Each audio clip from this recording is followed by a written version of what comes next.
अस्सलामुअलैकुम वरहमतुल्लाहि वबरकातुहू। मैं मोहम्मद जाहिद इकबाल और आप देख रहे हैं उर्दू मीडियम स्टडी मटेरियल्स।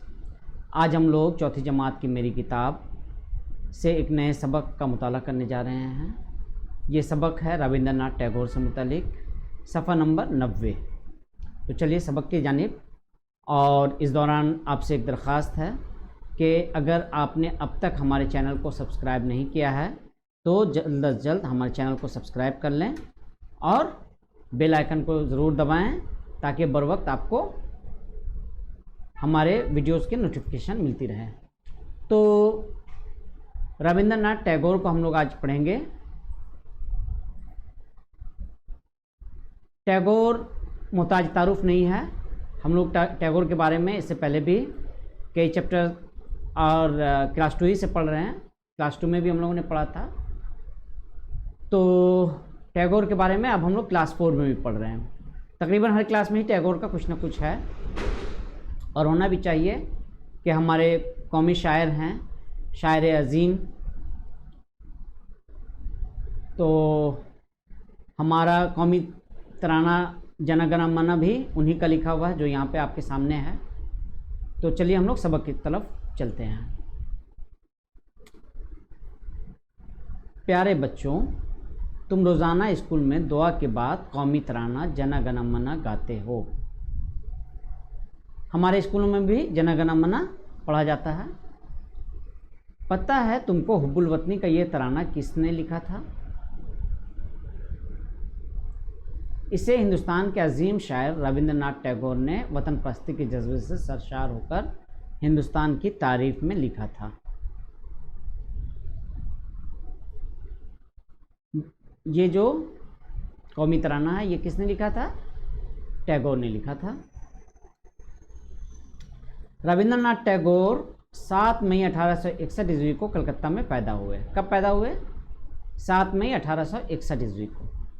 आप अपने वालिद बुजुर्गवार महर्षि देवेंद्र नाथ टैगोर के 14वीं और सबसे छोटे बेटे थे। ठीक है, ये टैगोर का तारुफ हो गया कि ये अपने घर में भाइयों में 14वें नंबर पे थे, सबसे छोटे थे। रविंदर के लफ्ज़ी मानी फर्जंद आफ्ताब है। मतलब फर्जंद मतलब बेटा, आफ्ताब मतलब सूरज, सूरज का बेटा। घर वाले उन्हें प्यार से रबी कहते थे। रबी मतलब सूरज होता है। ठीक है। आपके वालिद खुद उर्दू, फारसी और बंगला के बहुत बड़े आलिम थे। उन्हें शायरी से ख़ास दिलचस्पी थी और दीवान हाफिज़ ज़बानी याद था। बहुत बड़ी बात है दीवान हाफिज़। एक दीवान बहुत ज़ख़ीम सी किताब होती है, मोटी किताब, जैसे कुरान मजीद हम लोग हिफ्ज़ करते हैं, उस तरह से उनको दीवान हाफिज़ याद था। कितने फ़ारसी अदब के शौकीन थे, कितना उनको लगाव था फ़ारसी अदब से, इसका अंदाज़ा इस बात से होता है कि दीवान हाफिज़ उनको ज़बानी याद था। उन्हें अदब, फ़नून लतीफ़ा, फ़लसफ़ा, इंसानियत और अदब इस्लामी पर ख़ास अबूर हासिल था। रविंद्रनाथ टैगोर को भी फ़ारसी से वालाना मोहब्बत थी। वो बात के दौरान फ़ारसी अशार पढ़ते थे। घर के इस इल्मी माहौल का असर था कि रविंद्रनाथ टैगोर को बचपन से इल्म अदब से लगाव हो गया। वो एक अजीम शायर, अदीब, नावल निगार, गुलकार, मौसीकार, मुसव्विर, मौल्लिम, मुसलह और वतन परस्त इंसान थे। तो यहाँ पे इल्म अदब की बात हो रही थी। अब टैगोर क्या क्या थे इसका ज़रा जिक्र है। एक अजीम शायर, शायरी उन्होंने की है और गीतांजलि पर उनको नोबेल प्राइज़ मिला है, हम लोग जानते हैं। तो अजीम शायर ये समझना ज़्यादा मुश्किल नहीं है, अदीब भी समझना मुश्किल नहीं है। उन्होंने नावल लिखे हैं, अफसाने लिखे हैं और भी उस वक्त के हालात पर बहुत कुछ लिखा है। तो अदीब हैं, अदब से ताल्लुक़ है। नावल निगार हैं, ये भी समझना ज़्यादा मुश्किल नहीं है। गुलकार जी, तो ये नगमा गाते थे खुद भी, इसलिए ये गुलकार। मौसीकार, म्यूज़िक देने वाला, म्यूजिशियन, ये मौसीकार भी थे, खुद गा भी रहे हैं, म्यूज़िक भी दे रहे हैं। मुसव्विर, पेंटर। और बहुत ही मतलब कद्र वाली बात है, बहुत ही काबिल फ़ख्र बात है कि बुढ़ापे में इन्होंने मुसव्विरी सीखी और उसमें भी कमाल हासिल किया। काफ़ी उम्र में उन्होंने मुसव्विरी सीखी, ठीक है। उसके बाद मौलिम मतलब टीचर भी थे। उन्होंने शांति निकेतन में स्कूल कायम किया था जो बाद में यूनिवर्सिटी बनी।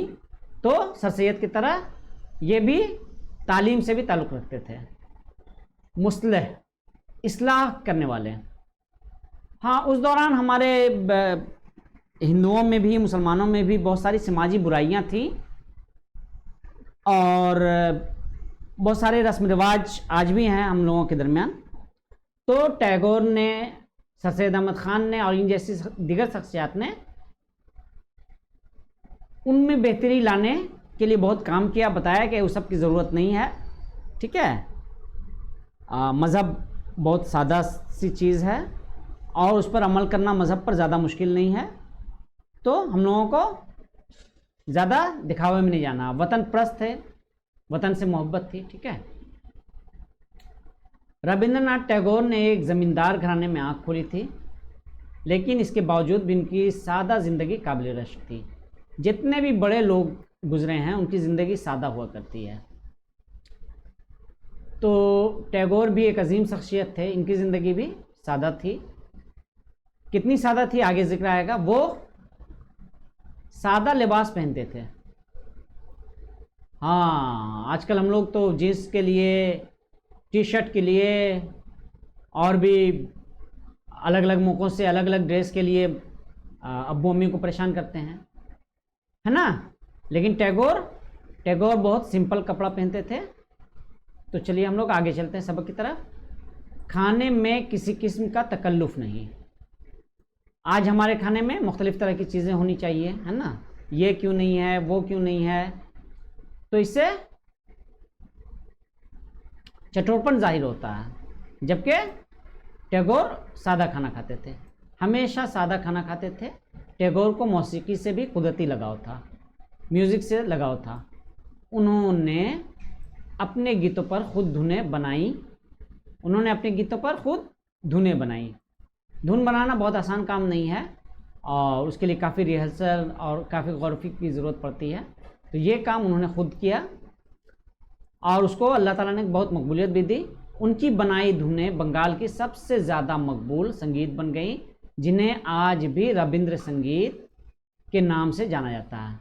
तो ये रविंद्र संगीत क्या है? ये टैगोर की नज़मों पर बनाई हुई धुनें हैं, ठीक है। बंगाली लोग उसी रंग व आहंग में गाते हैं, ठीक है। बंगाल की मौसीकी में रविंद्र संगीत को एक ख़ास मुकाम हासिल है। टैगोर ने 8 साल की उम्र से शायरी शुरू कर दी थी। कितने साल की उम्र से शायरी शुरू की थी? 8 साल की उम्र से। टैगोर ने अपनी पहली नज़म कमल पर लिखी थी। किस पर लिखी थी? कमल पर। कमल हिंदुओं के यहाँ बहुत मुक़द्दस है, फूल है, तो उस पर लिखी थी। रविंद्रनाथ टैगोर को 1913 में उनकी नज़मों का मजमुआ गीतांजलि, गीतांजलि यहाँ गीतांचली हो गया है, बाहर जली होगा, के लिए दुनिया का सबसे बड़ा इनाम, नोबेल प्राइज़ मिला। उस वक्त तक वो पहले एशियाई थे जिन्हें इस एजाज़ से सरफराज किया गया। टैगोर को बहैसियत उस्ताद भी बहुत ऊंचा मुकाम हासिल है। उन्होंने कलकत्ता से 90 मील के फासले पर बोलपुर में एक छोटे से स्कूल शांति निकेतन की बुनियाद डाली, जहां कुदरत के करीब रहकर खुली फ़िज़ा में बच्चों को तालीम दी जाती थी। टैगोर को इस बात का इल्म था कि कुदरत की गोद में रहकर ही बच्चों की अच्छी तरबियत हो सकती है। इस स्कूल को चलाने में उन्हें बहुत सारी माली दुश्वारियों का सामना भी करना पड़ा था। बाद में 1921 में इसे यूनिवर्सिटी का दर्जा हासिल हुआ। लगभग सेम टाइम है, अलीगढ़ मुस्लिम यूनिवर्सिटी को भी 1921 में ही यूनिवर्सिटी का दर्जा हासिल हुआ, इसे भी, जिसे विश्व भारती यूनिवर्सिटी के नाम से जाना जाता है, ठीक है। विश्व भारती यूनिवर्सिटी मगरबी बंगाल में है। ये एक सेंट्रल यूनिवर्सिटी है जहाँ लगभग दुनिया के बेशतर उलूम की तालीम दी जाती है। यहाँ से आज भी हज़ारों की तादाद में तुलबा फैज़ पा रहे हैं। बंगला ज़ुबान के इस अजीम शायर और पूरी दुनिया में हिंदुस्तान का नाम रोशन करने वाले रविंद्रनाथ टैगोर का इंतकाल 7 अगस्त 1941 को हुआ। ये मजमून लिखा हुआ है असगर शमीम साहब का, ठीक है। और एक बात नोट करने के लायक है कि उन्होंने रविंदर को रविंदर लिखा है, अलिफ का इस्तेमाल नहीं किया है। ठीक है, तो हम लोग भी ऐसे ही करेंगे, जबकि आपके सिलेबस के बुक में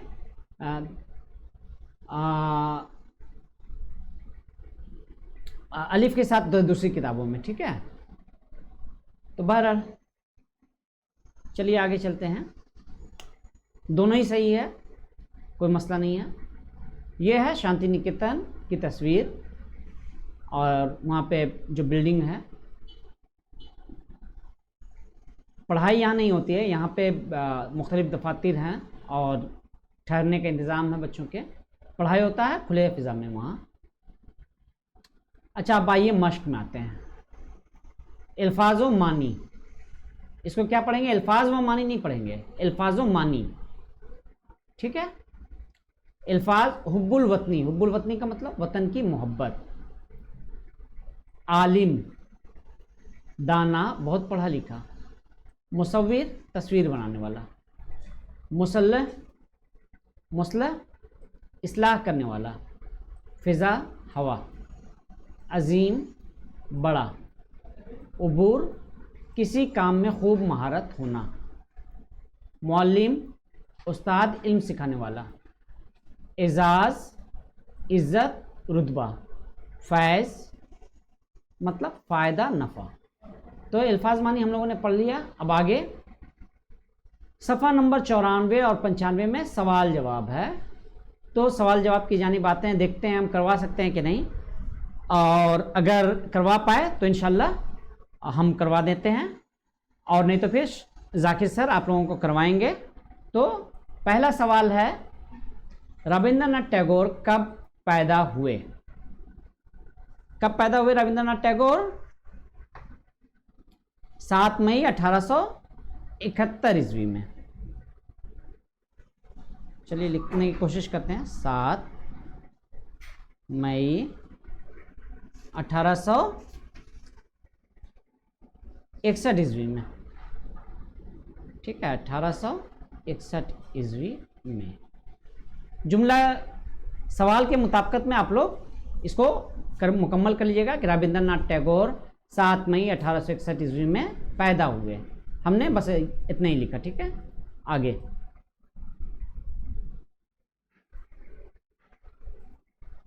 उनके बचपन का नाम क्या था?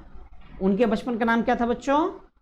तो बहुत आसान है, बचपन का नाम रबी था। आप लोग इस तरह से भी जवाब लिख सकते हैं कि उनके बचपन का नाम रबी था। तीसरा सवाल है, रविंद्रनाथ टैगोर की बनाई हुई धुनें किस नाम से जानी जाती हैं?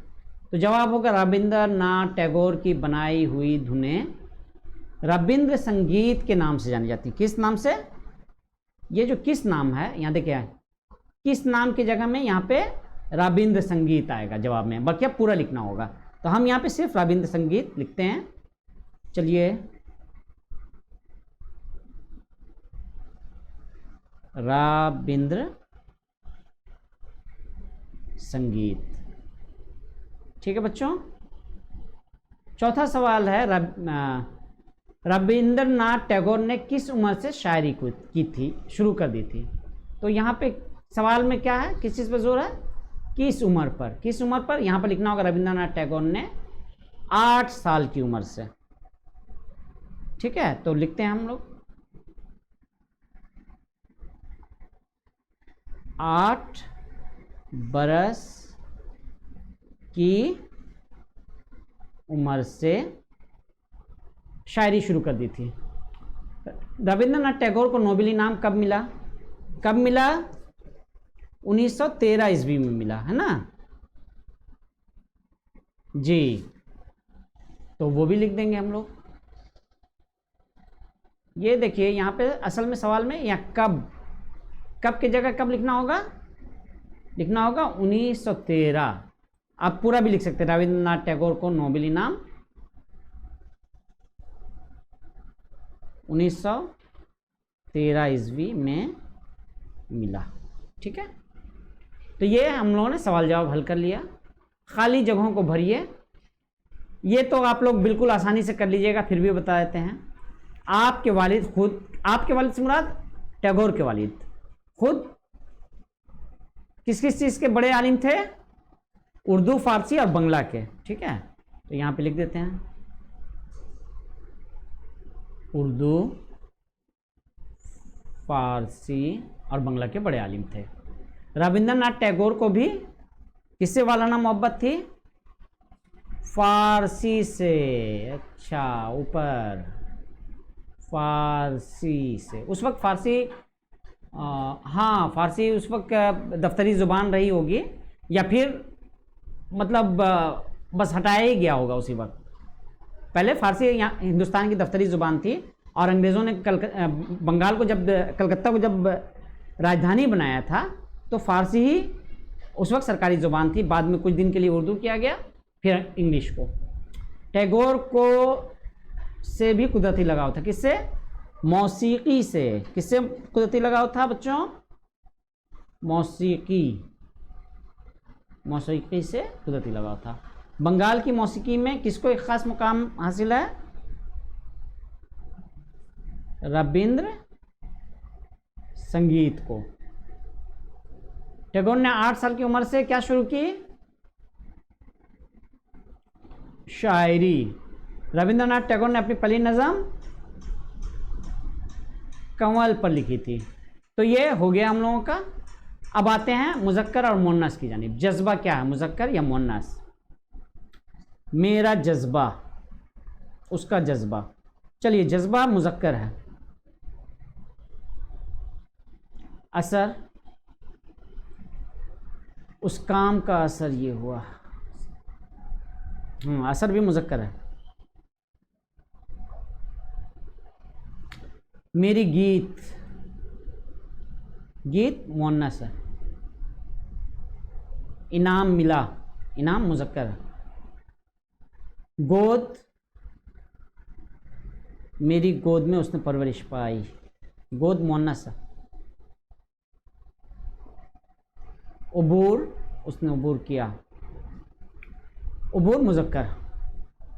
तकल्लुफ़, तकल्लुफ़ भी मुज़क्कर है। मौसीकी, मौसीकी मुअन्नस है।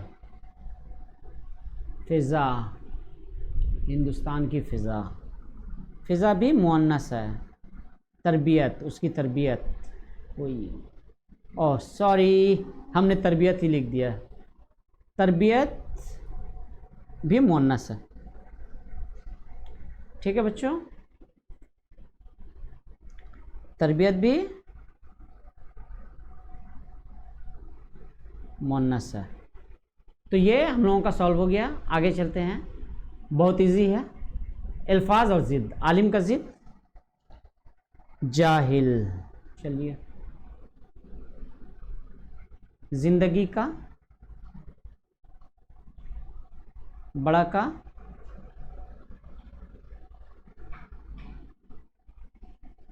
बचपन का, बुढ़ापा। वैसे जवानी भी ज़िद है। खास का, दुश्वारी का, आसानी। तो ये ज़िद हो गया। जुमले बनाइए। जुमले हमेशा कोशिश कीजिए कि हम अपने ढंग से बनाएं, अपनी बात लिखें उसमें। ठीक है, वैसे हम बता देते हैं। हुब्बुल वतनी, हुब्बुल वतनी ईमान का हिस्सा है। ये कौल है हज़रत इमाम हुसैन का। ठीक है।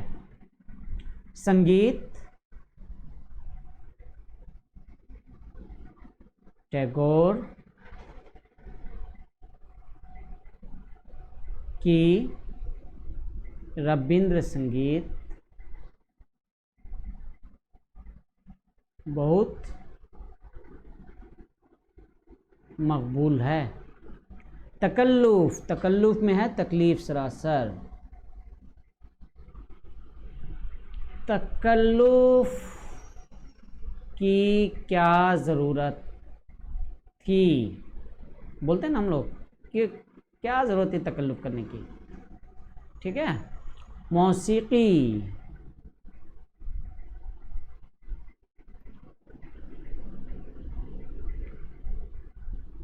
टैगोर को बचपन से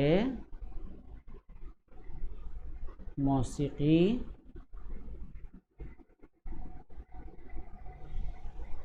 पसंद थी। इनाम, टैगोर को 1913 में नोबेल इनाम मिला। पर आप लोग अपने ढंग से जुमला बनाइएगा। आखिर में है कि रविंद्रनाथ टैगोर का लिखा हुआ कौमी तराना जन गण मन ज़बानी याद कीजिए और सुनाइए। तो बच्चों यहाँ है टैगोर का जन गण मन, इसको खूब पढ़िए, बार बार पढ़िए, बार बार पढ़िए ताकि याद हो जाए और उसको अपने टीचर को सुनाइएगा। ठीक है, तो आज सबक इतना ही। जल्द मिलते हैं फिर नए सबक के साथ इंशाल्लाह। तब तक आप सबों से दरख्वास्त है कि वीडियोस मुकम्मल देखें, पसंद आए तो लाइक ज़रूर कीजिए और अपने साथियों तक शेयर कीजिए ताकि नए नए लोगों तक पहुँचे। ठीक है, अस्सलाम वालेकुम व रहमतुल्लाहि व बरकातहू। अल्लाह हाफिज़, फ़ी अमान।